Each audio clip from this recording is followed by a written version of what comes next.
बच्चों में बढ़ते सोशल मीडिया एडिक्शन को खत्म करने के लिए अब भारत सरकार एक सख्त कदम उठाने जा रही है। केंद्र ने 18 साल से कम उम्र के बच्चों द्वारा सोशल मीडिया इस्तेमाल को लेकर पेरेंट्स की अनुमति आवश्यक कर दी है। यानी अब बिना पेरेंट्स की स्वीकृति के बच्चे सोशल मीडिया अकाउंट नहीं बना पाएंगे। इन नए नियमों के मसौदे के मुताबिक बच्चों को सोशल मीडिया एक्सेस के लिए माता पिता की सहमति की आवश्यकता होगी। ये मसौदा digital personal data protection act के तहत तैयार किया गया है। साथ ही सहमति देने वाले बच्चे के माता पिता ही हैं। इसकी पुष्टि के लिए भी उनका सरकार की तरफ से जारी पहचान पत्र के जरिए सत्यापन होगा। सरकार ने शुक्रवार को इस एक्ट के नियमों के मसौदे को जारी किया था। इस पर स्टेक होल्डर्स से 18 फरवरी तक सुझाव मांगा है। कानून के तहत ई-कॉमर्स कंपनियों, सोशल मीडिया समेत डिजिटल प्लेटफॉर्म्स पर यूजर्स के डेटा की सुरक्षा सुनिश्चित करने और उसके दुरुपयोग को रोकने के प्रावधान होंगे।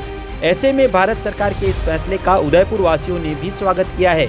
उदयपुर के पेरेंट्स ने इन नियमों को लागू करने के साथ अपने कुछ सुझाव भी दिए हैं। उनका कहना है कि सिर्फ सोशल मीडिया अकाउंट पर पेरेंट्स की अनुमति आवश्यक होने से ही बच्चे सोशल मीडिया की गंदगी से दूर रहें, ये ज़रूरी नहीं। सरकार को बच्चों के लिए एक ऐसा सिम कार्ड निकालना चाहिए जिसके इस्तेमाल से मोबाइल पर वही ऐप्स या कंटेंट दिखाई दें जो 18 वर्ष से कम उम्र के बच्चों के लिए ज़रूरी हों। नहीं, ये जो निर्णय आया है कि सोशल मीडिया अकाउंट पेरेंट्स की परमिशन से खोला जाए, मुझे नहीं लगता ये प्रैक्टिकली बड़ा प्रभावी रहेगा।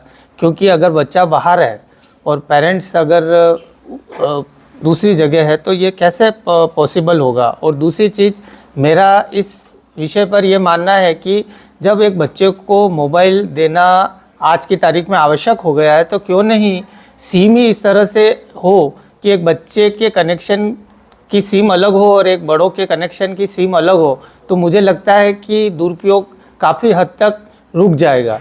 और इस तरह से अगर हम करेंगे तो पेरेंट्स भी अवेयर रहेगा कि हाँ, मेरे बच्चे के पास बच्चों वाली सिम वाला ही मोबाइल है या बड़ों की सिम वाला मोबाइल है, तो ये पकड़ना थोड़ा आसान रहेगा। अदरवाइज़ मुझे नहीं लगता है कि केंद्र सरकार का ये फैसला है कि पेरेंट्स की अनुमति से ही सोशल अकाउंट खोला जाए तो ठीक है, ये कुछ हद तक प्रभावी हो सकता है। लेकिन अगर अच्छा कदम उठाना है तो मेरी दृष्टि में सिम वाला जो सुझाव है वो ज़्यादा प्रभावी रहेगा। किस तरह की सीमें होनी चाहिए? सिम इस तरह से होनी चाहिए जैसे भी आपकी एक बच्ची है या बच्चा है जो कोचिंग जा रहा है, आपको उसको मोबाइल दिलाना है तो उसके कनेक्शन, भले 15 साल का बच्चा है तो उसकी सिम इस तरह से हो कि उसमें कंटेंट 15 साल की उम्र जैसे ही आए। और एक स्टूडेंट की सिम का एक अलग ही प्रावधान हो, कहाँ स्टूडेंट की सिम है तो उसमें एजुकेशन कंटेंट ज़्यादा है, वो कोई भी साइट खोले बस उसको उसके एजुकेशन और उसमें नॉलेजेबल चीज़ ही हो, बच्चों की मानसिकता ख़राब हो ऐसी चीज़ें उसमें ना हो। तो ये तो संभव है मेरे हिसाब से। मैं इसे अपनी नज़र में तो 100% सही मानता हूँ कि बिल्कुल सही निर्णय है केंद्र सरकार का यह कि पेरेंट्स की अनुमति के बिना किसी भी बच्चे को कोई भी मोबाइल नहीं मिलना चाहिए।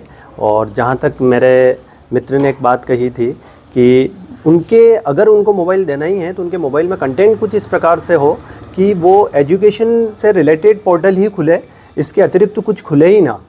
तो अगर बच्चा फोकस भी करता है, बार बार देखेगा तो एजुकेशन से रिलेटेड चीज़ें ही देखेगा, वो जिस कक्षा में पढ़ रहा है उसी से रिलेटेड चीज़ें देखेगा और वो चाहकर भी दूसरी चीज़ें देख ही नहीं पाएगा। मैं तो कहता हूँ कि मोबाइल की दुकानें भी ऐसी होनी चाहिए कि यहाँ पे 18 साल से कम उम्र के बच्चों का मोबाइल मिलता है ताकि वो सारी चीज़ें उनको उससे एजुकेशन से रिलेटेड पोर्टल में एक्टिविटी हो वो हो। और यहाँ पे 18 साल से ऊपर के मोबाइल मिलते हैं। तो अगर बच्चा 18 साल से नीचे का है तो उसको वो ही मोबाइल ख़रीदना पड़ेगा, बस तो दूसरा मोबाइल। सोशल मीडिया अकाउंट पर जिस तरह से पेरेंट्स की सहमति मांगी गई है या चाहिए गई है वो पूरी तरह से कारगर नहीं साबित होगी, ऐसा कहना चाहें? जी बिल्कुल। और जिस तरह से सोशल मीडिया पर जो ये कंटेंट्स हम लोग अभी देख रहे हैं, बच्चों के अंदर मोबाइल का एडिक्शन बढ़ रहा है, कई बच्चे सुसाइड तक कर लेते हैं, ऑनलाइन गेम सबसे ज़्यादा मोबाइल में चल रहे हैं, इसके भी जो दुष्परिणाम है हम देख रहे हैं। तो क्या सिर्फ इस तरह से प्रतिबंध लगाने से ही ये सब चीज़ें रुक जाएगी या और भी कुछ सरकार को एक्शन लेना चाहिए? नहीं, निश्चित रूप से और भी कुछ प्रतिबंध लगाने पड़ेंगे। खाली ये आप यूँ कह सकते हैं कि ये शुरुआती चरण है, शुरुआती सोपान कह सकते हैं इसका, कि खाली हम ये कानून लाके सिर्फ एक स्टेप ऊपर बढ़ रहे हैं, लेकिन इसके बाद जैसे जैसे पता लगता है हमको उस पर और भी कार्य करना चाहिए ताकि हम हमारा देश के आगे आने वाले भविष्य को निखार सकें।